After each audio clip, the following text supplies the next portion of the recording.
अध्यक्ष महोदय, शून्यकाल में कल रात्रि 12 बजे नीरा मैडम और मंगल कालिंद्रा का झगड़ा हो गया।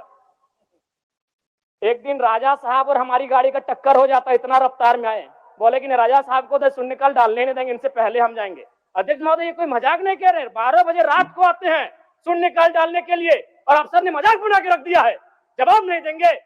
ये सवाल जनता का है, जिस जनता के टैक्स से पैसे से ये सूट पहनते हैं, जिस जनता के टैक्स से पहनते से ये वोट पहनते हैं, कोट पहनते हैं, उस जनता का सवाल है और जनता का सवाल का उत्तर नहीं देते अफसर।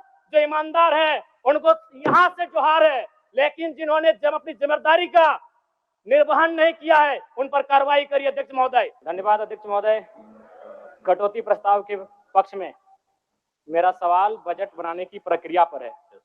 जब विभागों ने 13,400 करोड़ रुपए का मांग किया है तो फिर मात्र 7,721 करोड़ का बजट क्यों लाया गया? सबसे बड़ी बात, 8 महीना बीत जाने के बाद भी मात्र 42% राशि खर्च हो पाया है, तो फिर अनुपूरक बजट की आवश्यकता है क्यों? और कहीं ऐसा सच तो नहीं कि सरकार का खजाना खाली है? और यदि सरकार का खजाना खाली है तो सरकार राजस्व प्राप्त करने के लिए क्या कर रही है? अध्यक्ष महोदय, जमीन की रजिस्ट्री में करोड़ों अरबों का राजस्व हानि हो रहा है। किसी जमीन की कीमत यदि 1 करोड़ होता है तो कागज में दिखाया जाता है 25 लाख। सरकार को राजस्व मिलता है 25 लाख पर और काला धन का इस्तेमाल होता है 75 लाख पर। महोदय, अगर मेरी बात पर आपको संदेह है तो किसी भी इस राज्य में अगर किसी भी बड़ा भूखंड, एकड़ों का भूखंड, अगर उसका खरीद बिक्री हुआ है तो आप उसकी एसीबी के माध्यम से जांच करवा लें, दूध का दूध और पानी का पानी हो जाएगा। और चोरी साफ नजर आया है अध्यक्ष महोदय, कई आईएएस अधिकारी जेल की यात्रा कर चुके हैं। अध्यक्ष महोदय, मैं कोयलांचल से आता हूं और ईडी, जांच एजेंसी और तमाम न्यूज चैनल्स रिपोर्ट की मानी तो प्रत्येक दिन झारखंड राज्य में 1000 अवैध गाड़ियों का निकासी होता है। यदि एक कोयले की गाड़ी में 50 टन कोयला मान ले और 1 टन का मूल्य अगर 5,000 रुपए मान ले तो 25 करोड़ रुपए एक दिन का होता है।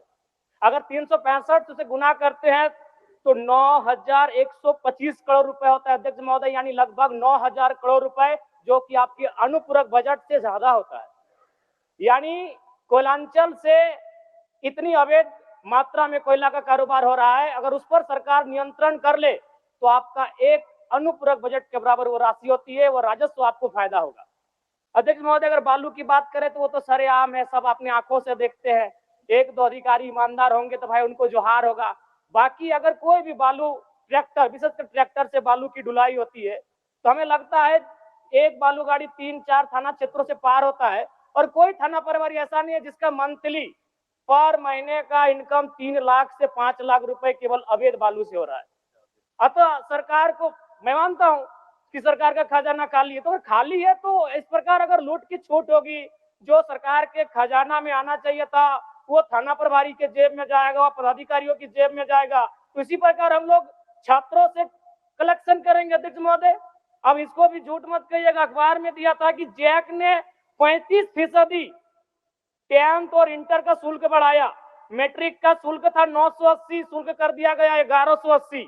इंटर का शुल्क था 1100, शुल्क कर दिया गया 1400। मैं तो सबसे पहले कहूंगा कि जो शुल्क पुराना था अविलंब शुल्क बढ़ोतरी पर रोक लगाया जाए।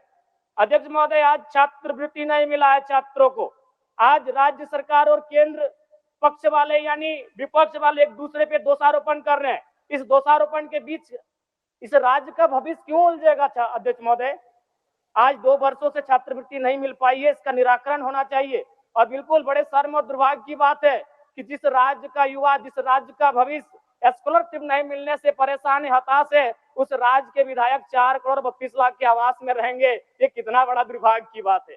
आज आंदोलनकारी लगातार अपनी आवाज को बुलंद कर रहे हैं, जिन्होंने अपने लहू से इस राज्य को सींचा, अपने खून से इस राज्य को बनाया। आज जो 3,500 का पेंशन प्राप्त कर रहे हैं और जिस राज्य के मंत्री 6 करोड़ के आवास में रहेंगे और उस राज्य के आंदोलनकारी सम्मान नहीं पाएंगे जिन्होंने लहू से राज्य बनाया है, यह अभी दुर्भाग्य का विषय। अध्यक्ष महोदय, अध्यक्ष महोदय, चाहे मान्य सदस्य सबको एक्स्ट्रा टाइम मिला, इसमें संक्षिप्त करिए आप। चलिए ठीक है। अध्यक्ष महोदय, बड़े सौभाग्य से हम 2 मंत्रियों के बीच में आते हैं 32 और 34 दोनों साथ बैठे हैं, हमेशा यूं ही साथ बैठे, हमारी शुभकामनाएं। एक ही कुर्सी में बैठे हैं और दोनों के बीच हम आते हैं 33। एक बार भी मंत्री महोदय मेरे विधानसभा में गए नहीं। क्यों नहीं गए? योजना ही नहीं है, इनका दोष नहीं है। मेरे विधानसभा में कोई नई योजना, किसी के विधानसभा में मंत्री पद का कार्य क्या है? सिर्फ अपना विधानसभा नहीं होता है, कम से कम साल भर हो चुका है, एक विधानसभा तो इनको विजिट करना चाहिए था, अपने पड़ोस के जिले को तो विजिट करना चाहिए था। तो ये तो सच्चाई है अध्यक्ष महोदय।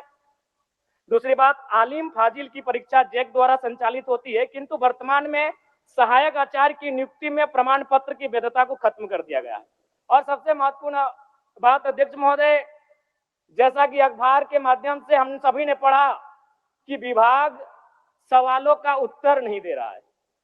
अध्यक्ष महोदय, शून्यकाल में कल रात्रि 12 बजे नीरा मैडम और मंगल कालिंद्रा का झगड़ा हो गया।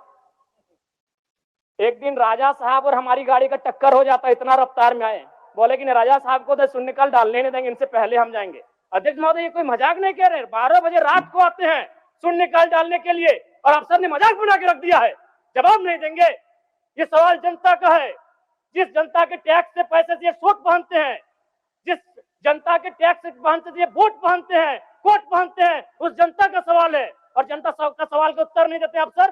जो ईमानदार है उनको यहाँ से जोहार है, लेकिन जिन्होंने जब अपनी जिम्मेदारी का निर्वहन नहीं किया है उन पर कार्रवाई करिए अध्यक्ष महोदय। 12 बजे रात को हम लोग सवाल डालते हैं। चलिए मान्य सदस्य। अध्यक्ष महोदय, अंतिम में कंक्लूड कर रहे हैं, अध्यक्ष महोदय कंक्लूड कर रहे हैं। समीर कुमार महंती, चलिए आपका समय समाप्त। समीर कुमार महंती। वित्त मंत्री द्वारा